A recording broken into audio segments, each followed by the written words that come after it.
Perang Mu'tah ini teman-teman terjadi di tahun 8 Hijriah di bulan Jumadil Awal. Ada sebabnya. Nabi SAW setelah terjadi kesepakatan Hudaybiyah, beliau mulai menulis surat kepada pemimpin-pemimpin dunia. Banyak sekali. Semua pemimpin dunia dikirimin surat, diajak masuk Islam. Salah satunya dikirim kepada Harith bin Abi Shummar. Ya.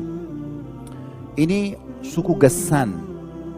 Suku Ghassan ini suku yang tinggal di utara Jazirah Arab dan besar sekali jumlah mereka. Lebih dekat dengan negeri Syam. Mereka sekutunya orang-orang Romawi, tapi bangsa Arab. Dan mayoritasnya mereka beragama Nasrani.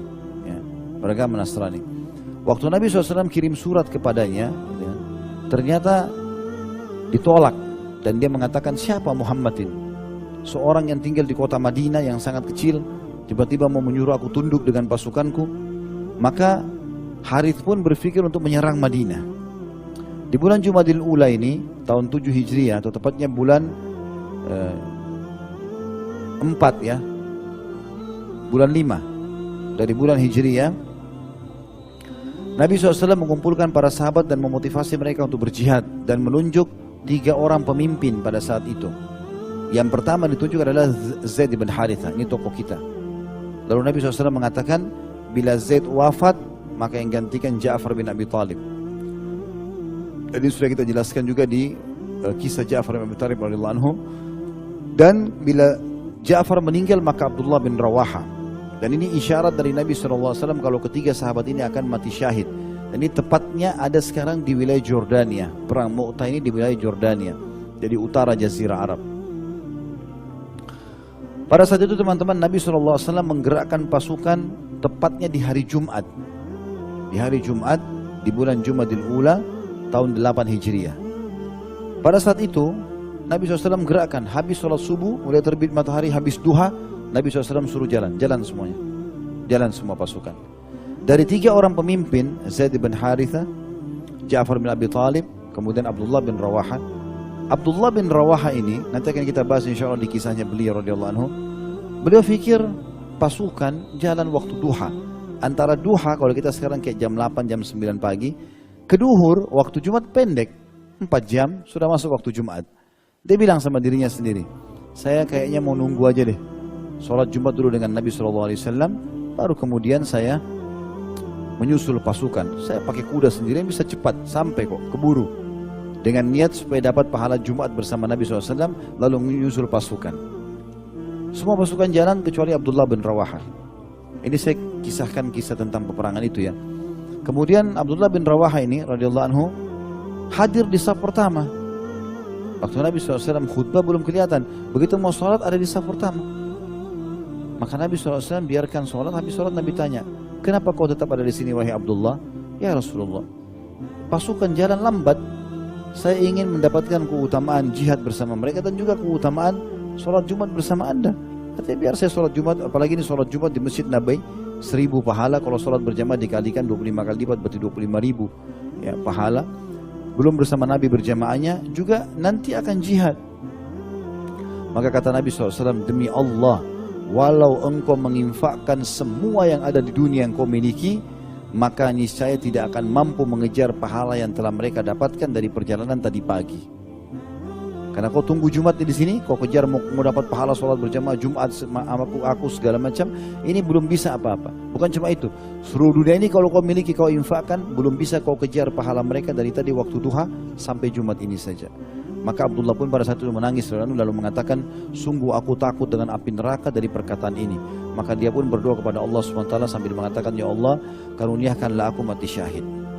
Beberapa orang Yahudi mendengar apa yang terjadi di Madinah itu. Ini kemudian mereka mengatakan kepada Nabi SAW, datang, wahai Muhammad, kami membaca dalam Taurat bahwasanya tidak ada Nabi yang menyebutkan nama seseorang saat akan berperang kecuali pasti akan mati, walau jumlahnya mencapai ratusan atau ribuan orang. Maka kata Nabi SAW, itu karunia Allah berikan. Artinya orang-orang Yahudi tahu benar kalau Nabi SAW adalah Nabi. Karena mereka mendengar itu. Kalau Nabi SAW mengatakan, kalau Zaid mati maka Ja'far, Ja'far mati maka Abdullah. Ini menandakan di Taurat ada kalau Nabi ngomong gitu berarti dia akan mati. Maka kata Nabi SAW, itu kehendak Allah kalau Allah inginkan. Pasukan ini teman-teman sekalian bergerak dengan membawa mayoritasnya sahabat yang sudah masuk Islam, tapi ada juga yang baru masuk Islam. Di antaranya Khalid bin Walid radhiyallahu anhu ajma'in. Ini peperangan pertama. Al-Harith bin Abu Shumar Al-Ghassani mengetahui keluarnya Nabi SAW, maksudnya keluarnya pasukan ini. Maka dia pun menggerakkan 100.000 pasukan dia, 100.000 orang untuk melawan 3.000 sahabat. Jadi 3.000 ini teman-teman kalau 10 kali lipat baru 30.000. Ini 100.000. Ya, berarti kurang lebih berapa kali lipat? 30 sekian kali lipat. Ya, jumlah pasukan musuh. Jadi masjid ini misalnya sebanyak ini, Masya Allah orang yang hadir, ini dikali 30 sekian kali lipat. Jauh sekali bedanya. Di kancah peperangan pun walaupun kita banyak 3.000 kelihatannya jadi sedikit karena besarnya pasukan musuh. Plus lagi, kalau antum masih ingat pernah saya jelaskan ada satu kaisar Romawi waktu itu yang hidup namanya Heraklius. Dia yang hidup di masa Nabi SAW dan Nabi pernah kirim surat ke dia dan dia masuk Islam. Tapi rupanya dia kena takut kedudukannya maka dia murtad kembali. Ya. Tapi dia bilang sama utusan Nabi, sampaikan ke Nabi SAW, kalau saya tidak murtad, saya cuma pura-pura saja ini. Dia bilang gitu. Waktu utusan Nabi SAW sampai ke Madinah mengatakan, ya Rasulullah, Heraklius syahadat, tapi dia takut kaumnya nanti memerangi maka dia sembunyikan Islamnya. Kata Nabi SAW, dia telah dusta. Dia telah dusta. Tapi dia betul-betul menjadi musuh Allah. Berbeda dengan Najasyi. Najasyi kasusnya sama. Dia tidak mau iklankan Islamnya karena takut kaumnya ribut. Karena jarang atau sedikit sekali yang menerima Islam di Ethiopia pada saat itu. Tapi Nabi SAW mensolati jenazahnya untuk dia mati di Ethiopia, disolati di Madinah. Karena dianggap tidak ada yang solati di sana, maka disolatilah solat ghaib pada saat itu. Tapi kasus Najasyi beda dengan Heraklius. Terbukti di kejadian ini. Waktu Harith bin Abi Shumar ini mengirim surat ke Heraklius karena ini sekutunya, saya akan menghadapi muslimin dengan 100.000 pasukan. Kau bantu nggak? Sebagai sekutu. Di sinilah kelihatan kebohongannya Heraklius. Maka dia mengatakan, iya, aku akan bersama dengan kalian dan aku mengirim 100.000 pasukan lagi. Berarti Heraklius, berarti Harith memiliki berapa? 200.000 pasukan. 80% kurang lebih dari kekuatan umat Islam. Gitu kan. Jadi luar biasa pasukan besar. Dan ini bukan berperang di kota Madinah seperti kasus Uhud dekat Madinah. Kalah bisa lari ke benteng, ini enggak. Jauh, di Mu'tah ini jauh. Kemarin kami waktu Umrah plus Aqsa sempat mampir di Jordania dan kami kunjungin tempat itu, tempat peperangan Mu'tah itu. Lumayan cukup jauh, dari kota Amman pun masih jauh. Saya nggak bisa bayangkan waktu itu berapa beratnya sahabat jalan sampai ke sana gitu. Ya. Yang jelas teman-teman sekalian, pada saat itu kita bisa bayangkan bagaimana 200.000 menghadapi 3.000 orang. Ya. Tapi subhanallah kemenangan bukan karena senjata dan jumlah, tapi karena ketakwaan kepada Allah. Al-Harith ini sempat mengutus adiknya bernama Sadus, ya, untuk memata-matai muslimin, tapi Zaid juga sempat mengutus mata-mata dan akhirnya menangkap Sadus dan semua yang bersamanya, dan akhirnya Sadus pun terbunuh pada saat itu. Ya, karena berusaha melawan maka terbunuh.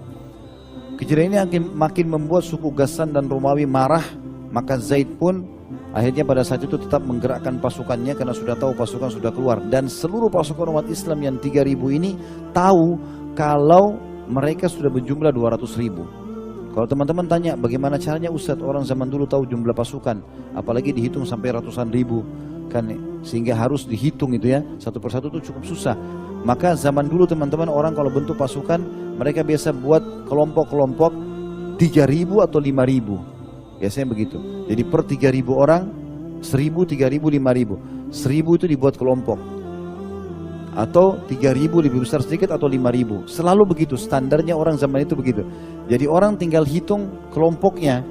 Oh ini misalnya kelompoknya agak besar 5.000 nih. Oh 5 berarti 25.000 jumlahnya. Seperti itulah. Pada saat kaum muslimin masuk ke perkampungan Mu'tah namanya, perkampungan pada saat itu, maka Zaid langsung mengumpulkan para sahabat dan bermusyawarah dengan mereka dari Muhajirin dan Ansar. Kira-kira menurut kalian bagaimana? Apa strategi yang harus kita lakukan? Kita jumlahnya 3.000 dan ini melawan 200.000. Subhanallah, setelah musyawarah teman-teman sekalian, ini jiwa para sahabat berbeda. Dan mereka pada saat itu berjalan kurang lebih 2 hari bermusyawarah. berdiskusi kira-kira seperti apa gitu. Maka